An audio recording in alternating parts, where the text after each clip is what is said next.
heroine in one of those disaster movies. If I should die, tell Johnny I always loved him. Only this isn't a film. This dystopian reality that we're living in, even Hollywood would balk at. And so I feel compelled to record for posterity my journey through to the other side. Or not. I must acknowledge that possibility. Who am I making this for? Myself? Well, I hope so. And for you in the future, whoever you may be. It's 2020, Tuesday the 24th of March, and our country is in lockdown.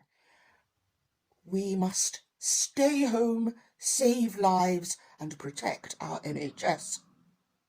If we do not, and too many of us get sick at the same time, our poor NHS won't be able to cope.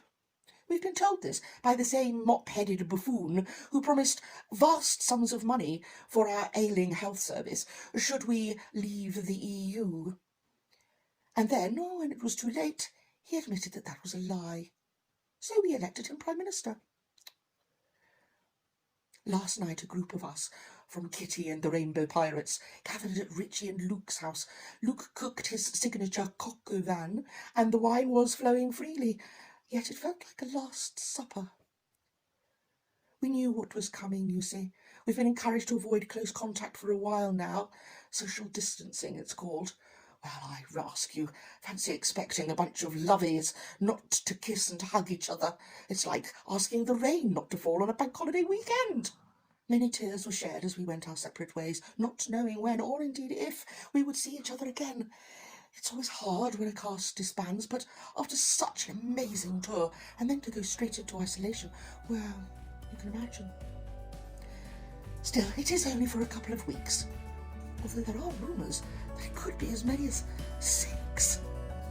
So we're a few days into lockdown now, and I seem to be busier than ever, what with webinars, Zoom meetings, FaceTime chats, and online book group, not to mention all that pre-recorded live theatre to catch up with. And there's an oxymoron if ever I heard one. I should be rehearsing one act now for performance over Easter, but once that President Chump said he thought it would be all over by then, well, we knew we'd have to cancel. So here I am in the garden. The weather's been glorious for the time of year. I thought I'd get a little bit of gardening done. I'm so lucky to have this outdoor space. Not everybody does. Them upstairs, for instance, I don't know how they're going to cope. Locked up with each other 24/7.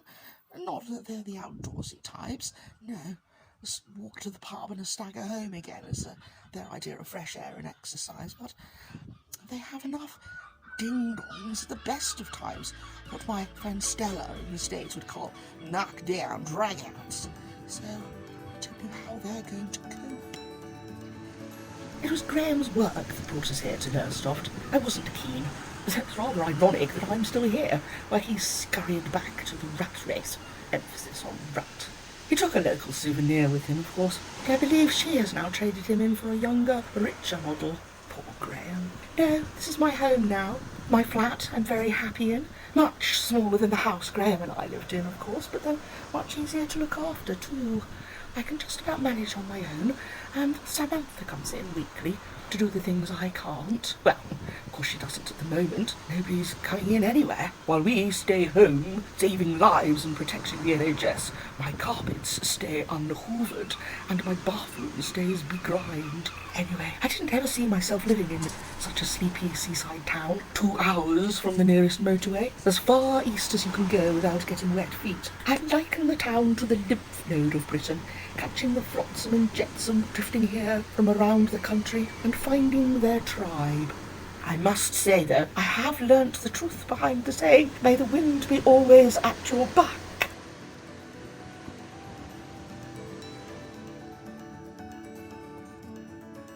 I have had the most dreadful afternoon. I have been aware that on social media there is a certain type of rule-bound individual who have been berating others for using their own judgment, and today, while I was out, I had the misfortune to encounter 2 such people. My visits to the sea are absolutely essential to my mental health, I don't think that I'm doing anybody any harm when I go out on my own. I don't touch anything, I don't breathe on anybody, and yet some nasty, horrible, hideous, wasp-sucking woman with her dreadful, yappy little dog told me I should be at home. Apparently, I have no right to be out in the fresh air and sunshine. I was so taken aback, I didn't know what to say. After all, even I would find it difficult to make an argument for riding mobility scooter being exercise. Maybe I should have coughed on her and told her I was following the advice of President Trump and allowing the healing rays of the sun to cure my coronavirus. I could have driven off like this. On my way home, despite being shaken and somewhat upset, I stop at Iceland. I do try to avoid going to the shops as much as possible, but needs must. It's all very well to be told to order online, but with everybody doing it, delivery slots are like moon dust. So I was going into Iceland for some essentials: bread, milk, Jaffa cakes, Pinot Noir. But in future I will go hungry. I will not take the risk of being spoken to like that again. So I'm queuing at the checkout when this ape of a man pushes in front of me. Excuse me, I was here first, I say. Fuck off, says he. No, you fuck off, I reply. Childish, I know, but... And I can hardly bear to repeat what he then said to me. You're not disabled, you're just fat. If you were really disabled, you'd be following the government's advice and be at home self-isolating, instead of out here taking up all that space with your fucking mobility scooter. What? Can't you live without your fix? And he gestured to my basket. Well, I didn't know what to say. I am mortified. I was so mortified I could feel the embarrassment boiling through my entire being. I could feel all the eyes of everybody around looking at me, assessing, judging.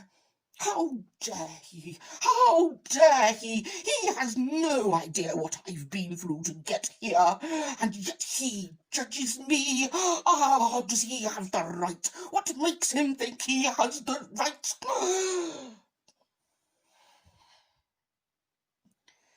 He's perfectly correct, of course. I should be self-isolating. I have a letter that tells me so. But I have had this wretched arthritis since I was 2 years old, and I have never let it get in the way of doing what I want to do with my life. I'm not about to start now. Besides, it's not the arthritis that makes me vulnerable. It's the wretched injections I take to keep it under control. They're what kick my immune system into touch. So I've stopped taking them.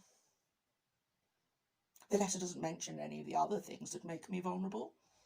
The asthma, COPD, diabetes, high blood pressure, and if the government don't think they're important, then neither do I.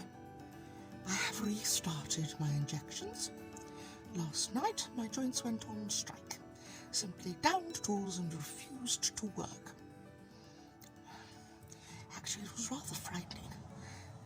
A bit like being turned slowly to stone.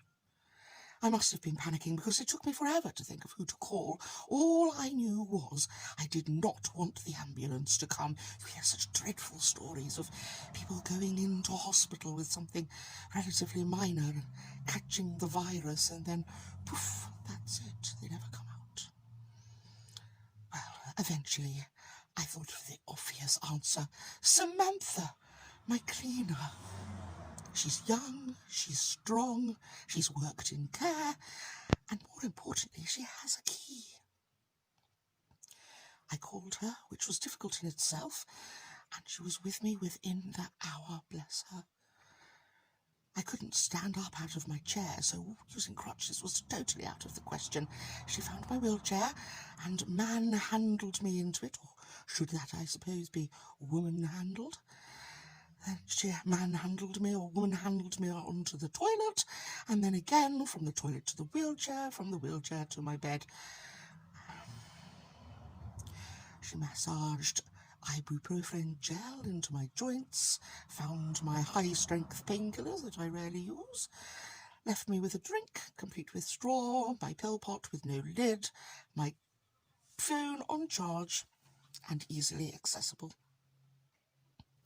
This morning she came back, gave me breakfast and a cup of tea, says she will return later to give me my second injection and provide me with some dinner. In the meantime, I lie here, resting, waiting for the drugs to kick in. What would the gang from the Rainbow Pirates have to say about this, Audrey? This vulnerable invalid? Hardly the Audrey Stanton Harcourt they all know and love to hate, such is the lot of the director.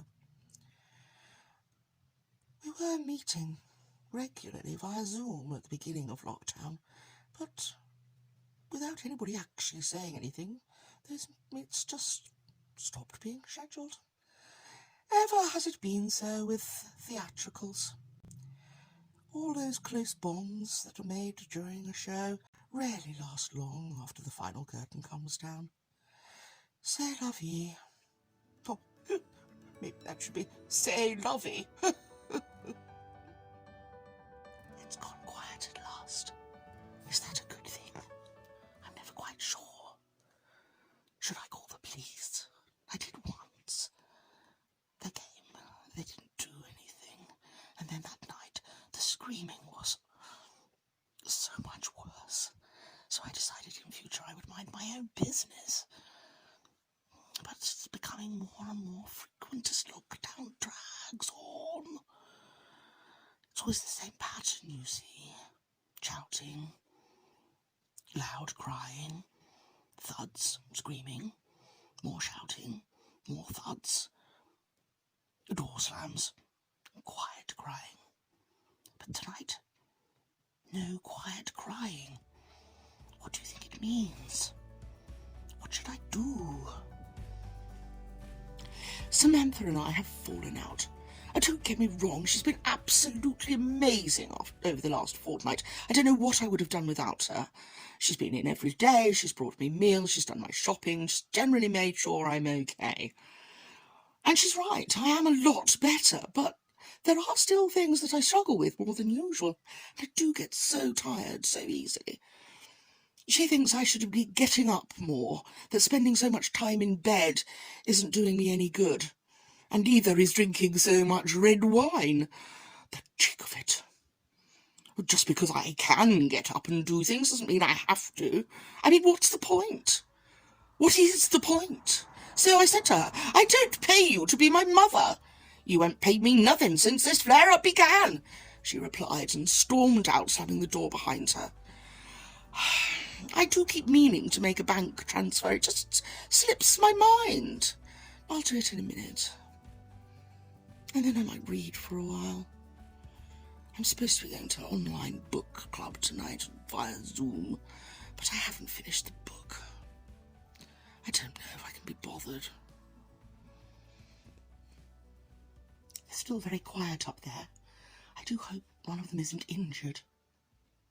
Or worse. I lie here, unable to sleep, and I listen. I listen for sounds from above, and I hear nothing. Nothing. What does it mean? Maybe they're both dead. Maybe they're better off that way.